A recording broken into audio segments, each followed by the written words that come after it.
If you want to drum up some business, all you gotta do is holler, and everyone on the first floor will be able to see you. Also, you have to come this way to get to the second floor, which pretty much guarantees that everyone attending the expo will notice you guys at some point. Not bad, huh? Thanks to the spot I saved you, you guys will be drowning in business before you know it. Your point being? Cross-referencing Jahoda's current facial expression against database. Confirmed. Analysis suggests that Jahoda hopes we will return the favor. You bet I do. At least Robo-Girl gets it. Okay, how do we do that? Generating proposal. Complete. Jahoda, the next time you visit the workshop, I will reserve the seat closest to the hallway for you. Huh? This seat provides priority access to any dessert items delivered from the kitchen. It is also free from window glare and sits at optimal proximity to the teapot. By reserving this premium spot for you, I can guarantee you a most enjoyable dessert sampling experience.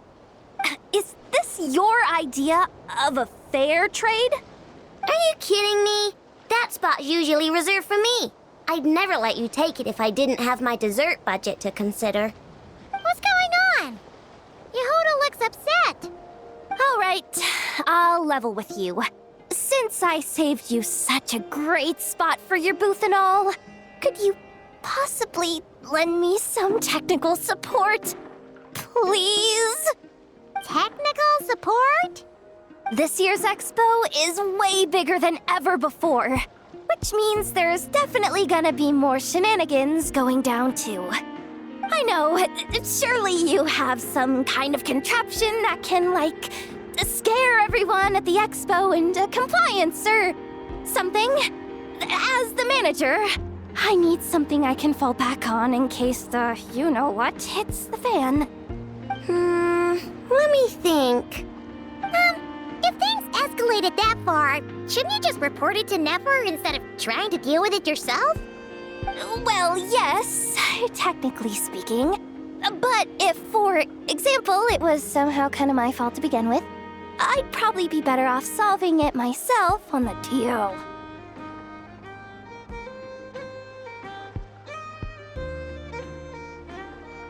Remember those 3 kids? Well, that punk who was harassing them wasn't just some random nobody. He was just the one that got picked to stir things up.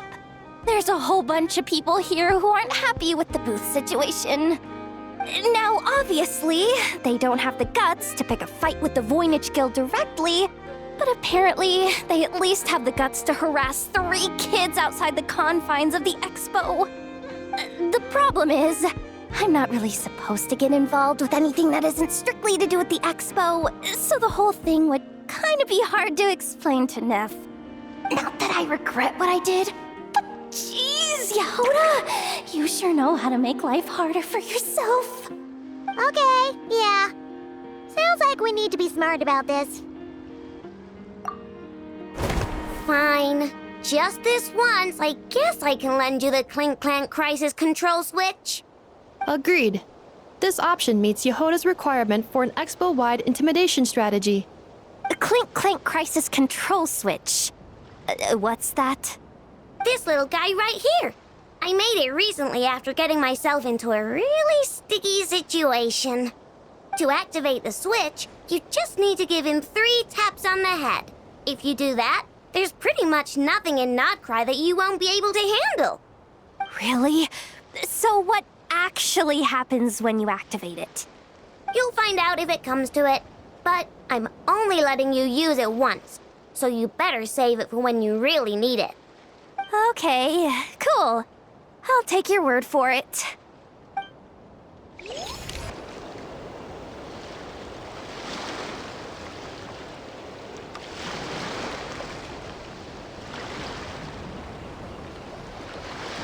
Watch out, Jahoda! Just keeping an eye on things. Looking out for any problems that might need me to step in. Hey, you 3! What are you doing here? There should be at least one of you manning the booth at all times. Accessing booth operation logs. Analyzing. Neb left to try and buy a new blueprint. Ati soon followed to try and stop him. Finally, Rhea came to mediate between them. I keep telling you, we don't have that much Mora to spare! I just wanted to have a look. What's wrong with that? Guys, seriously, stop fighting! Here's the thing, Neb.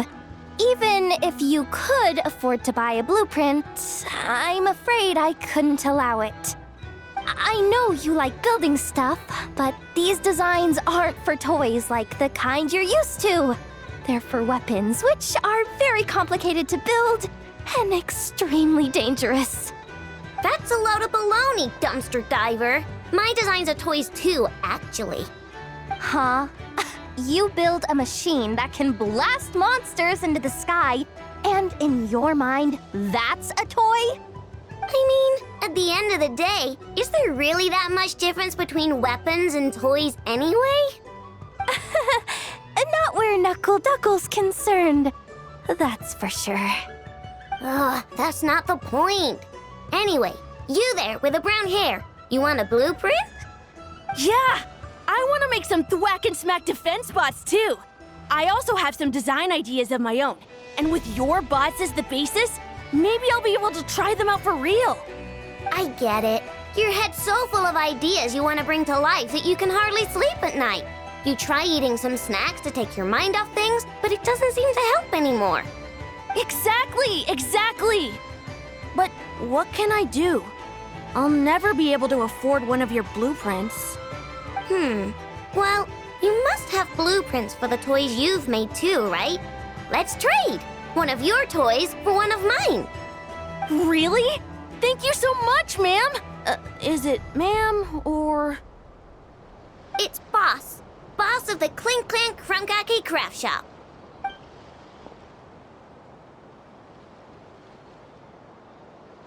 Thank you so much, boss of the Clink Clank Krumkake Craft Shop. Huh. That was very thoughtful. Who are you and what have you done with Aino? What's that supposed to mean? I'm a boss, aren't I? A lot of people depend on me. Looking out for them is a big part of the job. Did that really just happen?